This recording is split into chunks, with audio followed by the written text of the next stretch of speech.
आप क्या ये भी इशारा कर रहे हैं कि जो प्रधानमंत्री ने कहा था कि 2022 तक मैं किसानों की आय डबल कर नहीं दूंगा, हो पाया ना, नहीं हो पाया। बट प्रॉब्लम क्या है ना कि हम लोकतंत्र में नहीं, हम भीड़ तंत्र में। अगर हम आज प्रधानमंत्री से ये सवाल कर देते हैं कि आपने बड़ा उम्मीद से बोला था कि हमारे यहाँ 100 स्मार्ट सिटी होंगी, मेरा मुजफ्फरपुर, पटना, भागलपुर स्मार्ट सिटी होने वाला, नहीं हो पाया। गंगा साफ नहीं हो पाई, महंगाई कंट्रोल नहीं हो पाया, किसानों की इनकम डबल नहीं हो पाई, तो लोग ये नहीं पूछते कि आप जो पूछ रहे हैं वो गलत है। आप ये कहते क्यों पूछ रहे हो? बात तो सही है। अब हमको ये नहीं समझ में आता है, तो शायद हमें लगता है कि हमसे गलती हो गई। हमें ये सवाल सी जिनपिंग से पूछना चाहिए या डोनाल्ड ट्रंप से पूछना चाहिए, क्योंकि हमारे यहाँ तो लोग नाराज हो जाते हैं। या तो फिर हमको मनमोहन सिंह से पूछना चाहिए, नेहरू से तो पूछेंगे नहीं। तो हम कहाँ जा रहे हैं? लोकतंत्र की असली चीजें तो यही होती है। यदि हम आपको नीचा दिखाने की कोशिश करें, यदि हम आपको मतलब राजनीतिक रूप से प्रेरित होकर बात बोले या बदतमीजी वाली भाषा बोले, जरूर सवाल कीजिए। हम यही कह रहे हैं कि आज 5 रुपया जो 1 रुपया किलो चावल दे रहे हैं, 2 रुपया किलो गेहूं चावल जो दे रहे हैं, 5 किलो भात, उसको पकाने के लिए 1100 रुपये वाला सिलेंडर लग रहा है। जो लोग बीजेपी के समर्थक हैं वो खासतौर से उन लोगों से आपत्ति जताते हैं जो सिर्फ और सिर्फ आलोचना करते हैं प्रधानमंत्री की या बीजेपी सरकार की। तो क्या आप कुछ बातों पर प्रधानमंत्री को अच्छा भी मानते हैं, बीजेपी सरकार को अच्छा भी मानते हैं? उनकी 70% चीजें ठीक है, बट 30% जो मूलभूत समस्या है, एजुकेशन पे कुछ नहीं किया उन लोगों ने। मेडिकल में आप देखिए, एम्स खोल देने से नहीं होता। आप अगर आपके हार्ट में, अभी मेरे यहाँ एक बच्ची है नीचे बैठी होगी आपको, उसके हार्ट में 3 सुराख है, पटना एम्स में इलाज नहीं हो सकता है। काहे को खोले एम्स? झुझुना थमा दिए हैं आप। सब में क्या फर्क है? यहाँ नहीं हो सकता उसका इलाज पटना एम्स में, और यही पटना एम्स लिख रहा है दिल्ली एम्स चले जाइए, तो दिल्ली एम्स में तो भरेगा भीड़।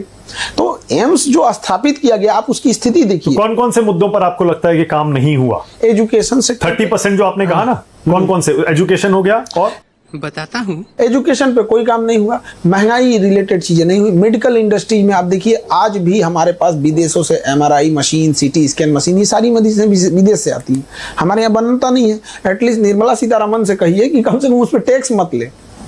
अब एक बात बताइए, कोई MRI मशीन वीडियो गेम खेलने के लिए लाएगा? जो बड़ी बीमारी है उसकी जांच करने के लिए लाएगा, उस पर क्या जरूरत है टैक्स लेने की? आप कहते हैं एक और बेटी पढ़ाओ और बेटी बचाओ, अब बेटी के ऊपर एजुकेशन पे 18% GST ले रखे हैं। वो अब सिनेमा देखने जाइए 18% GST, अब मेरे यहाँ पढ़ने आइए 18% GST। मतलब हमारे वित्त मंत्रालय के अधिकारियों और वित्त मंत्री के नजर में सिनेमा देखना और पढ़ना बात बराबर ही है। तुम्हें शर्म है कुछ? Entertainment and education same tax, ये तो गलत चीजें हैं ना। यहाँ पे हम किसको बोले? जिनपिंग को। लेकिन अभी बहुत सारे लोग ये कहते हैं कि आप राजनीति में आने की भूमिका बना रहे हैं। नहीं, क्यों? हमको पॉलिटिक्स में आना चाहते हैं। हम स्पष्ट बोल रहे हैं, हम नहीं जा रहे हैं। अब हम किस तरह से बोले? हनुमान जी थोड़े जो सीधा चीर के राम दिखा देंगे यहाँ पर। सवाल को यही तो हम कह रहे हैं, भीड़ तंत्र हो जाए। आप अगर अपनी समस्या कहिए तो लोग कहते हैं कि आप ये आना चाहते हैं, इसके या तो आप राजनीति में आने में कोई दिक्कत नहीं है, सबको आना चाहिए। क्या आपके अंदर कभी भी 1-2%, 10% आवाज नहीं आती कि नहीं जाइए किस दिन? हमारा काम एजुकेशन है और हम अभी पढ़ा रहे हैं, बट हमको एग्रीकल्चर वालों के लिए वर्क करना है यहाँ पे। हमको इससे ही फुर्सत नहीं मिलती। बदलाव जो आप लाते हैं वो तो राजनीति में आके ही ला सकते हैं। ऐसा कुछ नहीं है, बदलाव ला सकते हैं। आज भी हम कोई राजनीति में नहीं है, लेकिन एजुकेशन में आज भी बदलाव ला दिए। आज किसी बच्चे को पढ़ना रहेगा, वो अपने एजुकेशन मिनिस्टर को नहीं खोजेगा, खान सर को खोजेगा। जलवा है हमारा। खान सर, लेकिन किसानों की आपने बात की, आप ये तो मानेंगे कि प्रधानमंत्री की जो योजना चल रही है, किसान सम्मान निधि योजना, उससे फर्क पड़ा है? 6,000 रुपए जो मिलते हैं साल के, या नहीं? अब मेरा पैर तोड़ के आप हमें बैसाखी दे दीजिए और कहिए कि आप बहुत अच्छे हैं। आप सोचिए, किसान सम्मान निधि महीने का कितना मिलता है? 500 रुपये महीने का। 500 रुपये मजदूर की दिहाड़ी होती है, एक दिन की 500 रुपये, महीने का 500 रुपये मिल रहा है। आप कल्पना करके देखिए,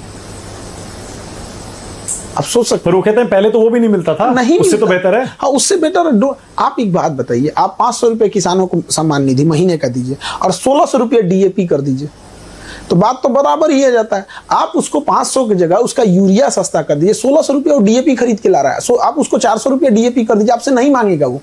प्रधानमंत्री इतने लोकप्रिय क्यों हैं फिर? अगर किसानों के लिए कुछ नहीं करते, किसान भी बहुत वोट देता है। दलाल दलाल दलाल।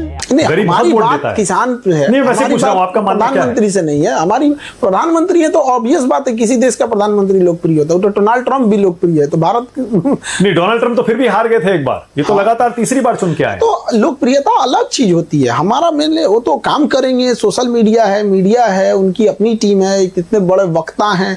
अरे बाप रे, ये तो धोती खोल रहा है। हम तो यही नहीं समझ में आता, जो प्रधानमंत्री 370 जैसा इतना बोल्ड डिसीजन ले सकता है, वो ऑपरेशन सिंदूर में क्यों हट गया? हमको बेसिकली इधर जब से ऑपरेशन सिंदूर वो वापस लिए ना, एकदम दिल टूट गया। मतलब नहीं होता है कि मतलब कोई छाती पे लात रख दिया, वहां पे क्या जरूरत थी इनको ऑपरेशन? हमको व्यक्तिगत रूप से हम बता रहे हैं, हमको सबसे ज्यादा हम आहत हैं पूरे उनके 3 कार्यकाल में। हमको एक चीज से सबसे ज्यादा शिकायत है, तो ऑपरेशन सिंदूर में वो पीछे क्यों हटे। इंदिरा गांधी एक लेडीज थी ना, 7वां बेड़ा लेके अमेरिका परमाणु बम मारने आया था ना, और बोला भी था हम 7वां बेड़ा लेके आ गए, वो हटी थी। जबकि परमाणु बम लेके आ गई था, अमेरिका लेके आया था। आज तो कोई ऐसा नहीं लेके आया। पर पाकिस्तान के पास तो आज अपना परमाणु बम है ना। तो हमारे पास नहीं है, इसका मतलब ये हुआ हम कभी नहीं लड़ सकते हैं। और अगर वॉर हो जाती, न्यूक्लियर वॉर हो जाती तो ऑब्वियस बात है, आप तो परमाणु हथियार रखे क्यों है? स्वाभिमान से साथ जिंदगी जीना है, स्वाभिमान खत्म होना, ऐसी जिंदगी को जूती पे रखते हैं लोग। क्या बात है सर, क्या बात है सर। नहीं चाहिए ऐसी जिंदगी, स्वाभिमान से समझौता नहीं। हमारे जिन बहनों के सुहाग को उनके सामने गोली मारा गया, क्या उसका कोई मोल नहीं है? जिसको ये कहकर गोली मार दिया गया कि तुम हिंदू हो कि मुसलमान हो, क्या उसकी कोई मोल नहीं है? या हिंदू होना पाप हो गया है? उसको मारा रहता, अगर कोई अपराध किया रहे, कोई व्यक्ति कोई गुनाह किया रहे, तो आप गोली चलाइए। वो इंसान घूमने गया है, कोई छुट्टियां मनाने गया, उसको मार देने के बाद क्या आपका कलेजा या पूरे देश के लोगों को उसका खून नहीं खोलता है? पर कम से कम आप ये तो मानेंगे 2016 के बाद से सर्जिकल स्ट्राइक, एयर स्ट्राइक, फिर ऑपरेशन सिंदूर, कम से कम घर में घुस के तो मारना हमने शुरू किया। झूठ बोलो, बार बार झूठ बोलो, जो भी बोल सकते हैं सब झूठ बोलो। मैं सर इसको घर में घुस के मारना कारगिल को बोलते हैं, घर में घुस के मारना। वो उन्होंने मारा था कारगिल में हम लोग घुस के मारे थे, पूरा आ गए थे हमने, A to Z को बाहर घुस के नहीं मारा था, उन्होंने घुस के मारा था। 1971 में हम लोग मारे थे। हाँ। 1971 उसको बोलते हैं घर में घुस के मारना।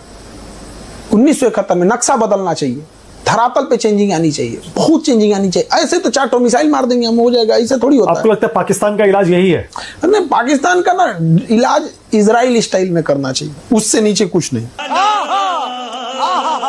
अब कह रहे हैं कि full scale war, full scale war चाहिए वहां पे। और क्या, आर्मी हेडक्वार्टर उड़ाइए, क्या आतंकवादियों का हेडक्वार्टर उड़ा रहे हैं? दोनों में क्या डिफरेंस है? वहां की आर्मी आतंकवादी है, फील्ड मार्शल ले लिया उसने उपाधि। तो हमको बेसिकली प्रधानमंत्री से हमको कोई, कभी भी आप देखिए होगा, हमको उतना शिकायत नहीं रहता था। लेकिन जब से इन्होंने ऑपरेशन सिंदूर में वापस लिया ना, मतलब अजीब सा, मतलब सोच नहीं सकते हैं। आपको लगता है चुनाव में नुकसान भी हो सकता है? अब जो जानता है इस सब चीजों के, ऑब्वियस बात है नुकसान होगा उनको। नहीं लेना चाहिए वापस उनको। अभी भी कहते हैं कि मार दीजिए फिर उठ के। यानी राहुल गांधी सही सवाल पूछते हैं ना, अब वो उनका मैटर है, उनसे वो जो कहते हैं कि एयरक्राफ्ट कितने गिरे बताइए, इनकी वजह से गिरे। उनका अधिकार है, वो सांसद है, वो सांसद में सवाल पूछ सकते हैं, इसमें गवर्नमेंट को जवाब देना पड़ेगा, बट वहां हम लोग का अधिकार नहीं बनता है। अच्छा, आप भी जानना चाहते हैं कि कितने एयरक्राफ्ट हमारे गिरे? क्या ये सवाल सही है, ये पूछना चाहिए क्या? बिल्कुल पूछना चाहिए। एक बात बता दें, अगर हमारे एयरक्राफ्ट गिरे ही है तो हमें आगे जाके सब उसमें सुधार की जरूरत है। बात तो सही है। अगर हमारे सपोज कीजिए राफेल अगर गिर रहे हैं, तो हम राफेल से एडवांस लेके आएंगे ना, हम उसका Su-57 लेके आएंगे। अगर ऐसा है तो छुप, लोकतंत्र की पहली परिभाषा होती है, आप उसमें डेमोक्रेसी है, आपके घर का सामान तो है नहीं, वो तो देश की संपत्ति है, बताना पड़ेगा वहाँ पे। लेकिन हाँ, फिर इसमें क्या होता है ना कि पाकिस्तान के सामने अगर ये होगा तो पूरी दुनिया के सामने थोड़ी सी भारत का वो डाउन होता है, तो थोड़ा हर चीज सोच समझ के आदमी को करना पड़ता है। इसीलिए शायद सरकार भी कह रही है और आर्मी भी यही कह रही है, एयरफोर्स भी, कि अभी नहीं बताएंगे, बाद में कभी ना कभी तो बताएंगे। अभी इस समय ऑपरेशन सिंदूर टेक्निकली चल रहा है, ऐसे में अगर बता दिया तो पाकिस्तान उस बयान को लेकर उड़ेगा, दुनिया में बताएगा देखियो हमने इनके इतने गिरा दिए, इतने गिरा दिए। इस समय ये समय सही नहीं है। नहीं, समय उचित नहीं है। ये तो आप मानते हैं ना, ये समय उचित नहीं है। समय उचित कभी नहीं आता है, समय बताना पड़ता है। एक बात करें, मान के चलिए हमारा 5 गिरा, अब 10 गिरा के फिर बोलो कि हमने उनका 10 गिरा है, मेरा 5 गिरा है, क्या मतलब बनता है? आप 10 गिरा दीजिए उसका। मजा आया, और मैं ये जो मजा है हिंदुस्तान के हर व्यक्ति को देना चाहता हूं।